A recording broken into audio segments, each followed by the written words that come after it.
ان کے دونوں آنکھیں چمکدار ستارے کی طرح. کیا آپ جانتے ہیں سور ہے کیا؟ کس چیز سے بنا ہے؟ کس رنگ کا ہے؟ اور لفظ میکائیل ہے نا، یہ عبرانی زبان کا لفظ ہے. حضرت میکائیل علیہ السلام کا کیا نام ہے؟ تو آپ علیہ السلام نے فرمایا، اے علی، کل جس نے اونٹنی بیچی وہ میکائیل تھے، اور جس نے اونٹنی خریدی وہ جبرائیل تھے. یہ اسرافیل کے زمین پر اترنے کی آواز. دا ہڈن ورلڈ پارٹ 2 کے ایک نئے ایپیسوڈ میں آپ کو خوش آمدید کہتے ہیں.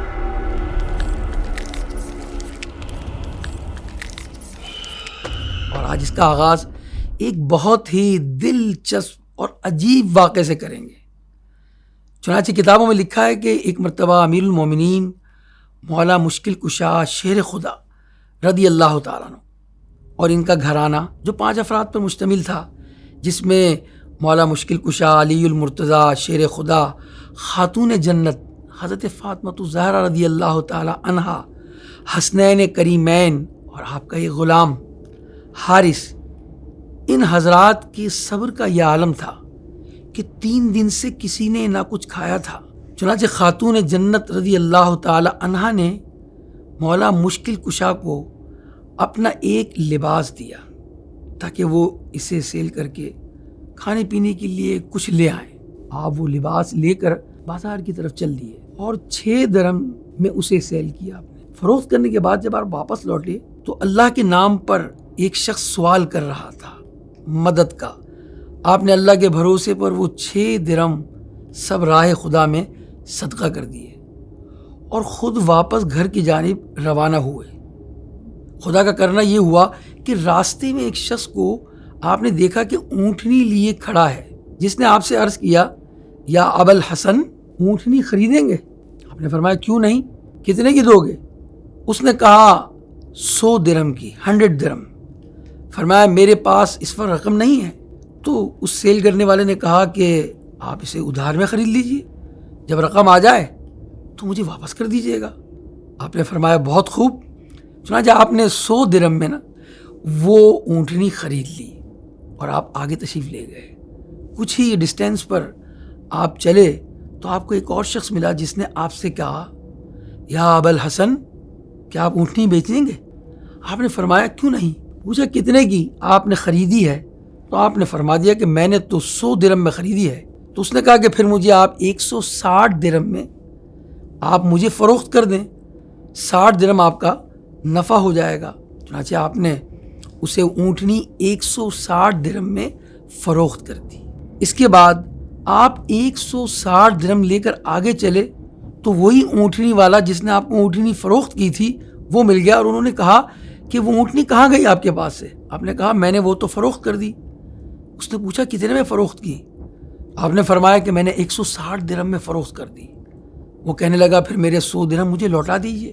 چنانچہ آپ نے اس کے 100 درہم اسے واپس لوٹا دیے اور بقیہ 60 درہم لے کر خاتون جنت رضی اللہ تعالی عنہا کو دے دیے.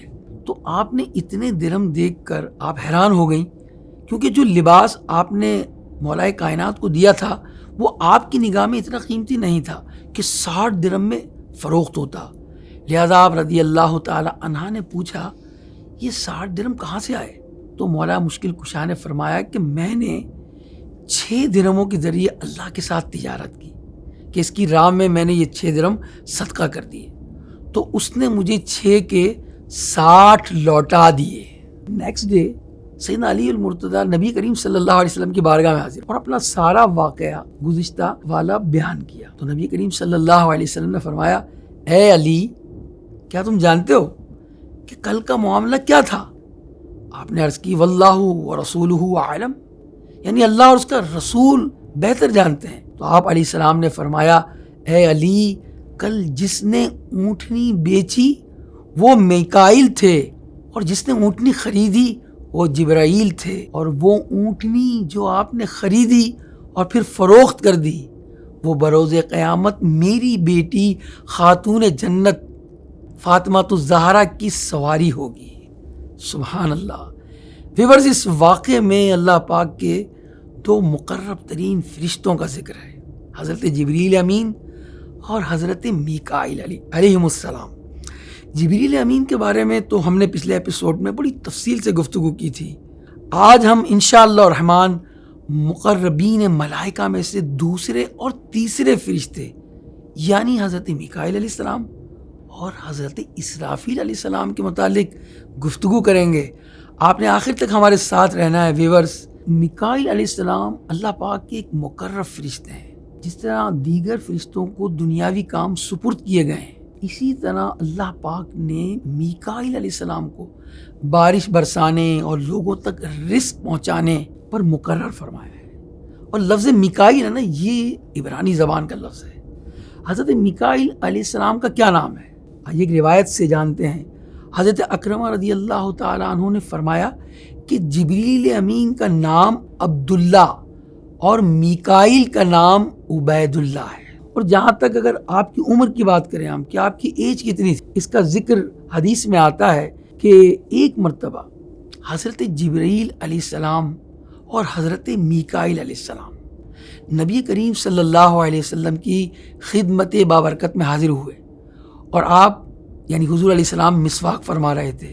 تو نبی کریم علیہ السلام نے مسواک حضرت جبریل علیہ السلام کو عنایت فرمائی.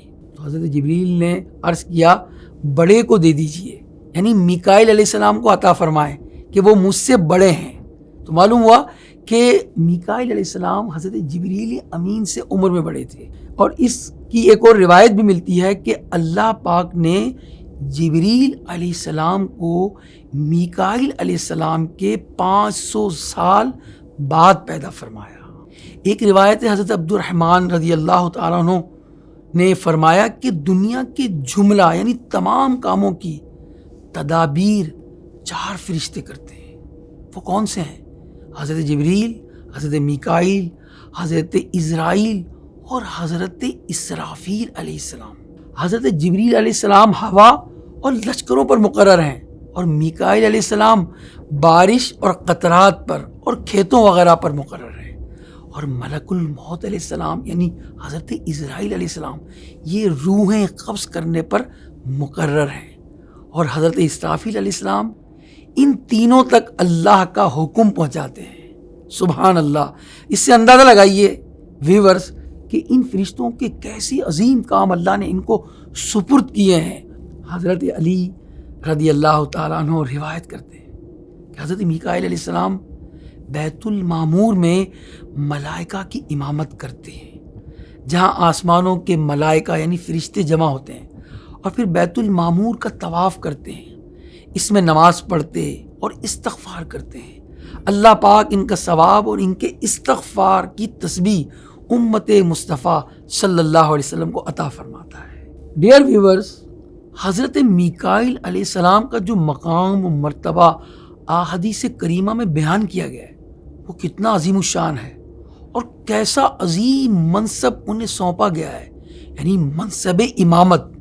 یہ وہ عزت وہ شان والا منصب ہے جسے جلیل القدر ہستیوں نے اپنایا اور اسے 2 جہاں کے آقا صلی اللہ علیہ وسلم نے بھی اختیار فرمایا تھا.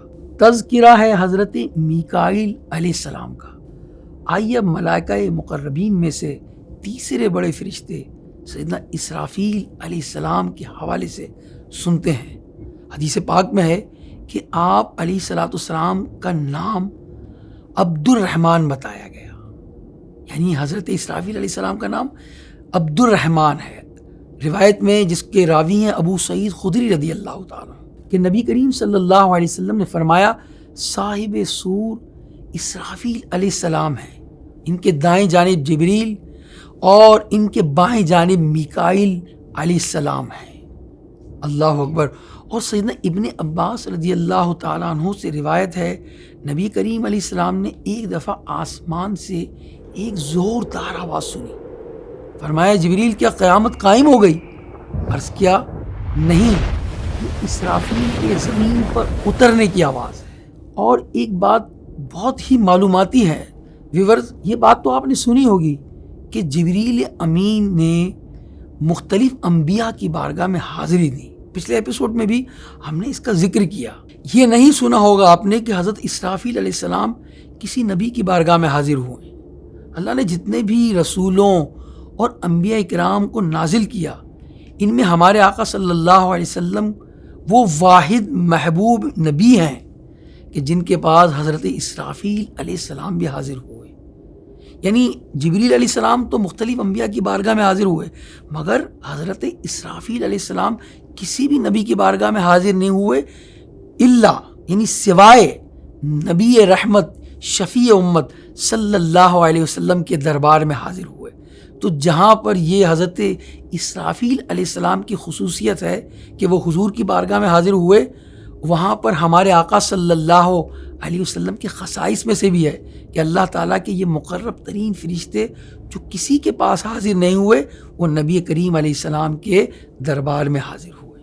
اللہ تبارک و تعالیٰ نے ویورز اسرافیل علیہ السلام کو سور پھونکنے پر مامور کیا ہے. قرب قیامت میں آپ اللہ پاک کے حکم سے سور پھونکیں گے، اور وہ جب سور پھونکی جائے گی تو لوگ مر جائیں گے.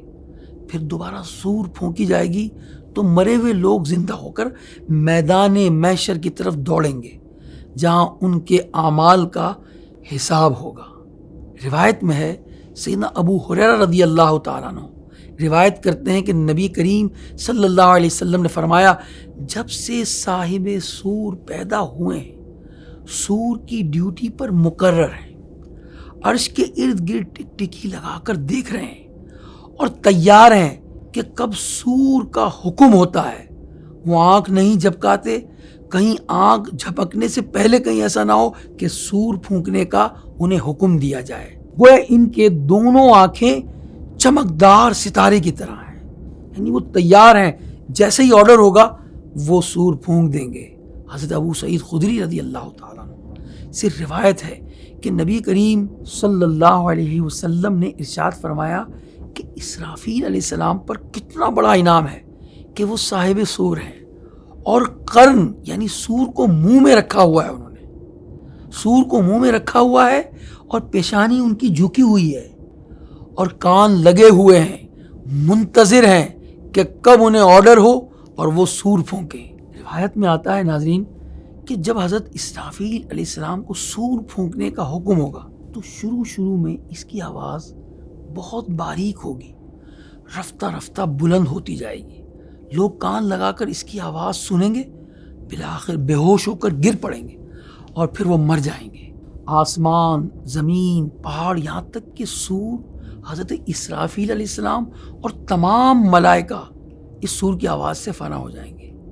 اس وقت اللہ وحدہ حقیقی کے سوا کوئی بھی نہ ہوگا، اور وہ فرمائے گا آج کس کی بادشاہت ہے، کہاں ہے جبارین، کہاں ہے متکبرین، مگر کوئی بھی جواب نہ دے گا.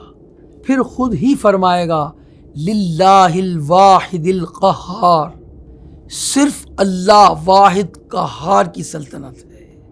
پھر جب اللہ تعالیٰ چاہے گا اسرافیل علیہ السلام کو زندہ فرمائے گا اور سور کو پیدا کر کے دوبارہ پھونکنے کا حکم دے گا. یہ سیکنڈ ٹائم اب سور پھونکی جائے گی.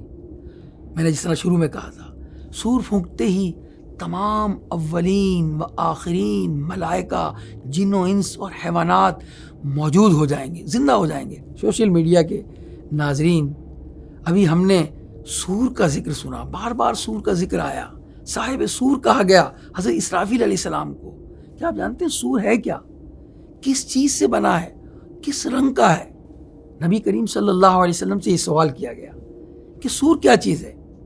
تو آپ علیہ الصلوۃ والسلام نے فرمایا وہ ایک قرن یعنی سینگ ہے جو پھونکا جائے گا. یعنی سور سینگ سے بنا ہوا ایک قسم کا بگل ہے، یعنی باجے کی طرح ہے، جیسے قیامت قائم کرنے کے لیے حضرت اسرافیل علیہ السلام پھونکیں گے. حضرت وہاب رضی اللہ تعالیٰ عنہ فرماتے ہیں کہ اللہ تعالیٰ نے سور کو سفید موتی اور شیشے کی طرح صاف و شفاف پیدا فرما کر عرش کو فرمایا اسے لے لو. تو سور عرش سے معلق ہو گیا، لٹک گیا، ہینگ ہو گیا. پھر فرمایا کن یعنی ہو جا. تو اس پر حضرت اسرافیل علیہ السلام پیدا ہو گئے. اللہ پاک نے پھر ان سے فرمایا سور لے لو. انہوں نے لے لیا اور اب وہ اس انتظار میں ہے کہ کب انہیں سور پھونکنے کا حکم ہو. ڈیئر ویورز، اسرافیل علیہ السلام کے 4 پر ہیں، ایک مشرق میں، ایک مغرب میں، ایک ہینگ کیا ہوا ان کا پر ہے لٹکا ہوا، اور ایک لوہے محفوظ کے درمیان۔ جب اللہ تعالیٰ ان پر وحی کا ارادہ فرماتا ہے تو لوہے محفوظ پر آ کر ان کے ماتھے پر وہ لگتا ہے۔ جب وہ سر اٹھا کر دیکھتے ہیں تو لوہے محفوظ میں کچھ حکم لکھا پاتے ہیں۔ پھر وہ جبریل علیہ السلام کو بلاتے ہیں، حضرت اسرافیل علیہ السلام، جو انہیں رپلائی میں لبیک کہتے ہیں۔ اسرافیل علیہ السلام کہتے ہیں کہ اللہ پاک نے یہ حکم فرمایا ہے۔ اب یہ حکم جبریل علیہ السلام زمین پر لے کر اترتے ہیں۔ جس آسمان سے وہ گزرتے ہیں، اہل آسمان قیامت کے خوف سے کانپ رہے ہوتے ہیں کہ شاید قیامت قائم ہو گئی ہے یا قیامت کا حکم آ گیا ہے۔ یہاں تک کہ جبریل فرماتے ہیں گھبراؤ مت، یہ حق کی طرف سے حق کا حکم ہے۔ پھر وہ زمین پر اتر کر نبی کریم علیہ السلام پر وحی کرتے ہیں۔ یہ پورا پروسیس میں نے آپ کو بیان کیا کہ کس طرح اللہ تبارک و تعالیٰ کا حکم اسرافیل علیہ السلام سے جبریل علیہ السلام پر، اور جبریل علیہ السلام سے پھر نبی پاک صلی اللہ علیہ وسلم تک پہنچتا ہے۔ اور ایک حدیث میں ہے کہ رسول کریم صلی اللہ علیہ وسلم نے فرمایا کہ حاملین عرش میں سے ایک فرشتے کا نام اسرافیل ہے، عرش کے کناروں میں سے ایک کنارہ اس کے کاندھے پر ہے، اور اس کے دونوں قدم ساتوں زمین سے آگے نکلے ہوئے ہیں، اور اس کا سر اوپر کے 7ویں آسمان سے آگے بڑھا ہوا ہے۔ کتنا وسیع القامت ہے یہ فرشتہ۔ حضرت اسرافیل علیہ السلام کا ذکر ہو رہا ہے۔ امام اوزاعی رحمۃ اللہ علیہ فرماتے ہیں کہ جب اسرافیل علیہ السلام تسبیح پڑھتے ہیں تو تمام ملائکہ ان کی تسبیح سننے کے لیے اپنی تسبیح پڑھنے سے رک جاتے ہیں۔ اور امام اوزاعی رحمۃ اللہ تعالیٰ علیہ فرماتے ہیں کہ اللہ تعالیٰ کی مخلوق میں اسرافیل علیہ السلام سے بڑھ کر کوئی خوش آواز نہیں ہے۔ مفتی احمد یار خان نعیمی رحمۃ اللہ علیہ فرماتے ہیں کہ بعض علماء نے فرمایا کہ لوہے محفوظ یہ اسرافیل علیہ السلام کی پیشانی میں ہے، اور اس میں تمام حالات درج ہیں، اور حضرت اسرافیل علیہ السلام عرش کے جتنے بھی فرشتے ہیں یہ سب کے سردار ہیں۔ اللہ اکبر! کیا ہی بلند شان ہے، کیا بلند مقام ہے آپ علیہ السلام کا۔ بعض اوقات ویور ذہن میں خیال آتا ہے کہ اللہ پاک کے اس معصوم مخلوق سے کس طرح ہمارا بھی تعلق ہو جائے ان فرشتوں سے۔ تو ہم آپ کو آج ایک طریقہ بتا دیتے ہیں کہ جس طرح آپ نیکی کے کام کر کے انبیاء علیہم السلام، صحابہ کرام، اہل بیت کرام اور بزرگان دین کو ایصال ثواب کرتے ہیں، محرومین کو بھی کرتے ہیں، اسی طرح آپ فرشتوں کو بھی ایصال ثواب کیا کریں۔ میں آپ کو ایک روایت سناتا ہوں جو امام اہل سنت اعلیٰ حضرت رحمۃ اللہ تعالیٰ علیہ نے اپنے فتاویٰ میں نقل کی ہے۔ فرماتے ہیں کہ جس نے کسی ایک آدمی کی دعوت کی، یعنی کسی مہمان کی مہمان نوازی کی، اس نے گویا حضرت آدم علیہ السلام کی ضیافت کی، اور جس نے 2 آدمیوں کی ضیافت کی اس نے گویا حضرت آدم علیہ السلام اور حضرت حوا رضی اللہ تعالی عنہا کی ضیافت کی اور مہمان نوازی کی، اور جس نے 3 مسلمانوں کی ضیافت کی گویا اس نے حضرت جبریل امین اور حضرت میکائیل علیہ السلام اور حضرت اسرافیل علیہ السلام کی ضیافت کی، یعنی مہمان نوازی کی۔ اس روایت کے ساتھ اس ایپیسوڈ کے آخری پارٹ کی طرف چلتے ہیں کہ امیر اہل سنت دامت برکاتہ عالیہ اپنی مشہور زمانہ کتاب کفریہ کلمات کے بارے میں سوال جواب میں فرماتے ہیں، بہت اہم بات ہے، نوٹ کیجئے گا، اگر کسی نے جبریل و میکائیل و اسرافیل اور حضرت اسرائیل علیہ السلام کے ناموں کو کسی کاغذ میں لکھا، پھر ان کی توہین اور حقارت کی وجہ سے گندگی میں پھینک دیا، تو اس کا یہ عمل اسے اسلام سے خارج کر دے گا۔ اللہ پاک سے دعا ہے کہ ہمیں وہ ہر قسم کی بے ادبی اور گستاخی سے بچائے۔ نہ جنت کے بارے میں کچھ ایسی بات کرنی ہے، نہ فرشتوں کے بارے میں کرنی ہے، نہ صحابہ نہ اہل بیت کے بارے میں کرنی ہے۔ ہم تو مذہب مہذب اہل سنت ہیں، ادب ہی کرنا ہے اور ادب کے دائرے ہی میں رہنا ہے۔ انشاءاللہ ایک نئے ایپیسوڈ کے ساتھ پھر حاضر ہوں گے۔ اجازت دیجیے، السلام علیکم ورحمۃ اللہ وبرکاتہ۔